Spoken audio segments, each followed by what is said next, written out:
So everyone, we're so happy that you were able to make the orientation today for new consumers, and also we might have, it looks like we have some older consumers joining us as well, so we're happy to have some of you here. And just about the Mountain States Genetics Regional Collaborative, today the presenters, myself, Marilyn Brown, the projects manager, and then Christy Weiss, who many of you know, our social media coordinator. And then we have two project directors who you'll meet at our meeting, and they're going to also be giving our keynote presentation, Kathy Hassor and Janet Thomas.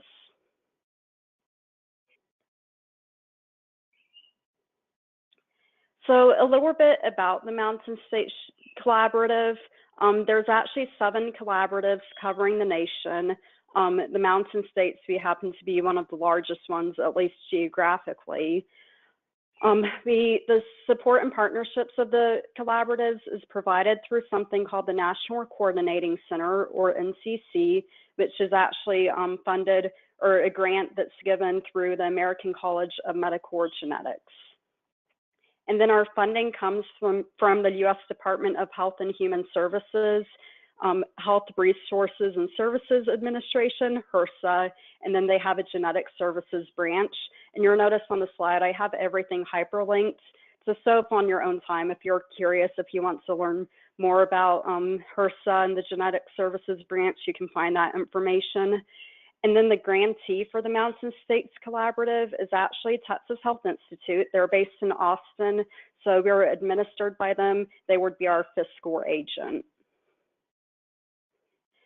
And right here, we have our organizational chart. You can see at the top, there's HRSA and the Genetic Services Branch. And then if you look over to the left, we have MSGRC. You can see that we have an advisory council, which is made up of clinicians, public health leaders, and also consumers. Then we have our own mini projects. Right now, since we'll explain it more later, but we're getting near the end of the cycle, so we don't have a lot of mini projects going on currently, or we're wrapping up the work we've been doing. And then these projects are actually done through our 5 work groups, and you can see them down below: consumer advocacy, newborn screening, telegenetics, emergency preparedness, and medical home. And all of these work groups are open to consumers. We really try to get a good mixture of people that work in public health, consumers, and clinicians on all of our work groups. And then also the NCC has national work groups that Mountain States Genetics participates in, along with the other collaboratives.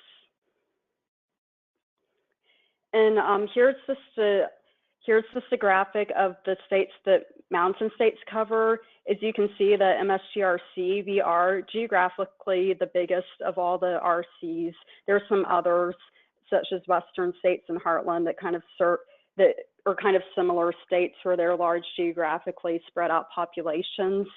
And then we cover 8 states, the ones that you typically think of the Mountain States, and then also Texas is part of us, and just going further to the west, we also have Nevada. So a little bit about our mission and just a broad overview of MSGRC. Our mission is really to collaborate to ensure that individuals with hereditable disorders, and you can see that that's hyperlinked, so you can read more about that if you want, and their families have access to quality care and appropriate genetics expertise in the context of a medical home. And what Mountain States, what we really want to do, we want to serve as an open forum. We have consumer advocates and genetics professionals participating as equals at all of our meetings, on all of our conference calls, and we're all working together to address relevant issues in genetic services. And you'll notice that our in-person meetings, everyone is on a first name basis. There's no call, we aren't calling Dr. Janet Thomas, we aren't calling her Dr. Thomas, you can call her Janet. We're all first name basis.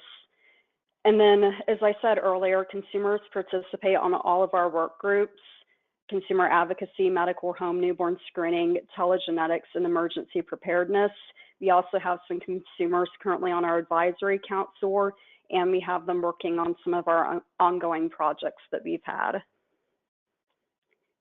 A little bit more in depth on our structure. is, I point out earlier, our project directors, they're both based out of the University of Colorado, Kathy Hassor and Janet Thomas. Then our project administrator is Camille Miller. She's out of Texas Health Institute. She's the president of the organization. And then some of you may have met Joyce Hooker before. She does our regional outreach, and she has been going back with the collaboratives. Before they were called the collaboratives, she's been involved with genetics for 20, 30 years. I don't know the exact time frame, but for a very long time. And if you meet her, she can tell you all about it, and she knows everyone in the region and everyone nationally, basically.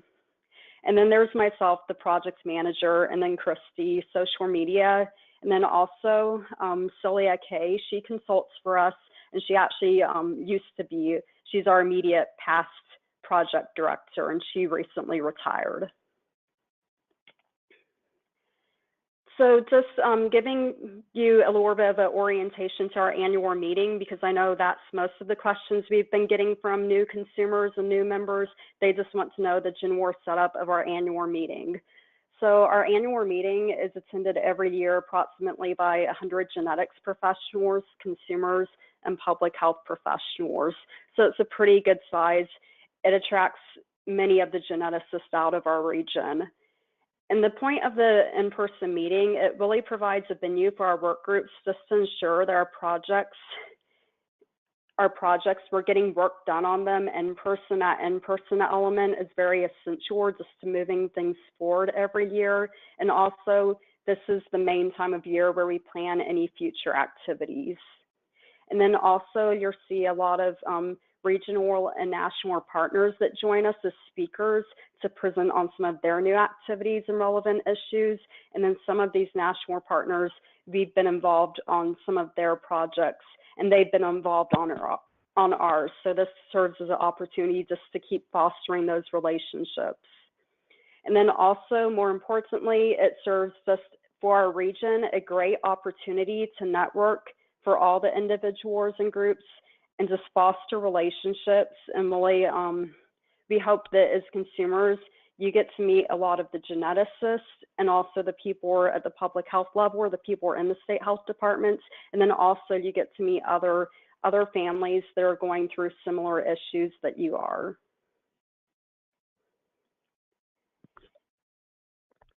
Ready for me to take control? I just have to see how I switch it again. Okay, I'll take it from here. Okay. So we thought we'd give you a little bit of expectations for this year's meeting.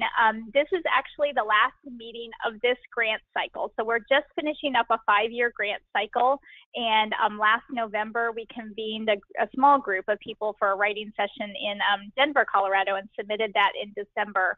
And hopefully we'll be having some announcements with that coming up soon. But this particular meeting, we'll be wrapping up our grant cycle.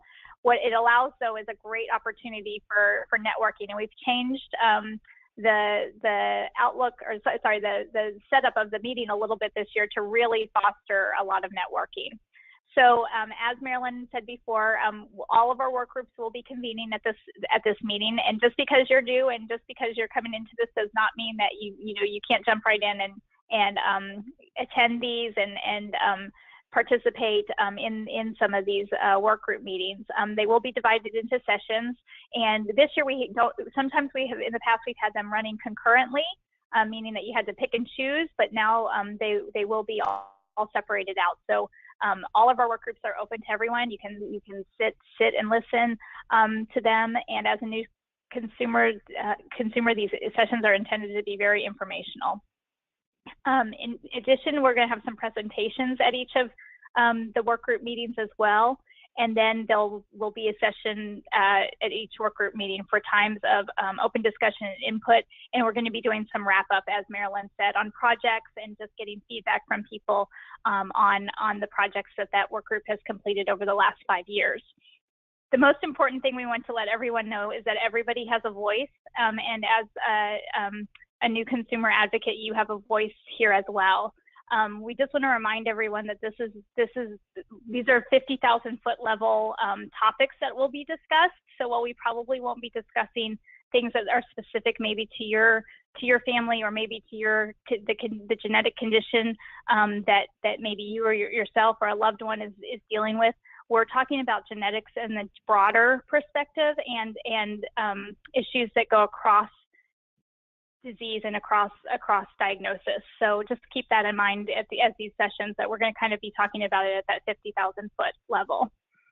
Okay, I'm going to try to switch the slide here now. Marilyn, I don't see the arrows. Oh, I did it. Did I do it? Okay, there we go. Meeting. Okay, I have no arrows on my screen, so I'm just clicking blindly. Okay, so the meeting highlights, we just wanted to highlight a couple things and give you a couple notes of some things going on at the meeting. There's something on the agenda called the Metabolic Consortium. It's on the first day, and I don't know if during the registration process you saw that or not, that it was by invite only. We know we had a couple consumers sign up for it. We just wanted to explain that that's actually a closed meeting for our genetic professionals, and the reason it's closed is that they discuss case studies during that, and due to HIPAA regulations and patient confidentiality, that is a closed session, and actually no other individuals except for geneticists attend that meeting. So just wanted to make note, if you did accidentally sign up for that, no problem, don't worry about it. Just make note when you get there that that will be a closed session, and no one except the geneticists that are presenting case studies will be attending that. We also have the State of the Region, which Marilyn had mentioned, where both of our project directors will be giving kind of an overview of the last year and probably a bit of an overview of the last 5 years. So that's a great one not to miss, because it really gives you a viewpoint on what Mountain States has been up to for the last year and the last 5 years. The medical home and consumer advisory, or consumer advocacy work groups, I think are great ones to attend. Those ones, remind me, Marilyn, those aren't running concurrently, right? We can go to both of those, I think, are on the same day, back to back, right? That's correct. Yeah, so the consumer advocacy one obviously is the one where I first found my home in Mountain States whenever I first joined, and it is very consumer focused, so that's one definitely to not to miss. Don't forget about the networking on Thursday evening. That's sponsored by or is paid for by one of our sponsors. So that's some time to get a chance to talk with people and hang out. And then we're going to be having a Thursday dinner and a movie. And I thank you to everyone who voted for the movie. So we're going to be showing Life According to Sam. And that's another opportunity to kind of get to know people at your table and share stories and share experiences. The Friday work groups will have, again, individual keynotes, which so each work group will be split out, and then they'll have speakers in those work groups as well. And then we wanted to tell you about Saturday morning. If your flight is a little bit later on Saturday, or you don't have to leave right away, if you do have to leave, no problem. Please, that's not a problem at all. But we wanted to let you know on Saturday morning we have something set up called the Collaboration Cafe. So we'll have some breakfast there, and it's really another time to just share and network and meet with people. We'll have I think we're talking about having some comment cards and things like that. So as ideas come to you during the meeting and things that you have questions about, or our project directors will be at this event as well. So it's really a great time to have some informal conversations and networking on that Saturday morning before we wrap up the meeting and head home. So this next slide is about your consumer voice. As we mentioned, this is a place for you to have a voice. We just wanted to give a couple reminders to be respectful of all points of view and levels of understanding. Everybody's coming up to this meeting with such different backgrounds and such different experiences that we just want to make sure that everybody feels welcome and that no one's offended by something somebody else says. So we just ask you to be respectful. We ask that when you do ask questions or comments that you word them generally. As I said, we're kind of coming at this from that 50,000 foot level. And so we ask that you don't maybe ask a specific question that might only pertain to your personal situation, but maybe try to think of it in the broader sense of how it might go cross disability or cross diagnosis, so that you can think about it. We can think about it in the broader sense. I did want to point out that we do have a project that we did in the consumer advocacy work group called the Consumer Advocate's Voice.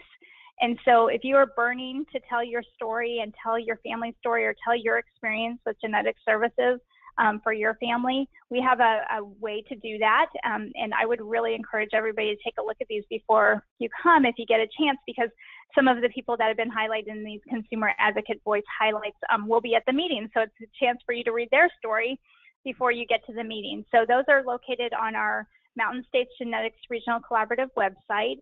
And you can go to the work groups tab and then consumer advocacy, and you'll see a box there that says Consumer Advocate's Voice, and you can click on that.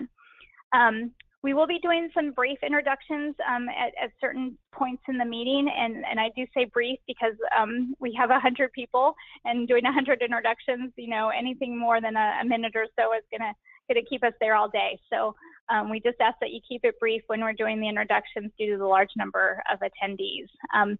But if you are interested in sharing your story to a broader sense and to our region and beyond, feel free to contact me either during the meeting, before or after the meeting, to talk about the Consumer Advocate Voice highlights that we have. And that wraps it up, I think. So we're excited to see you all in Salt Lake.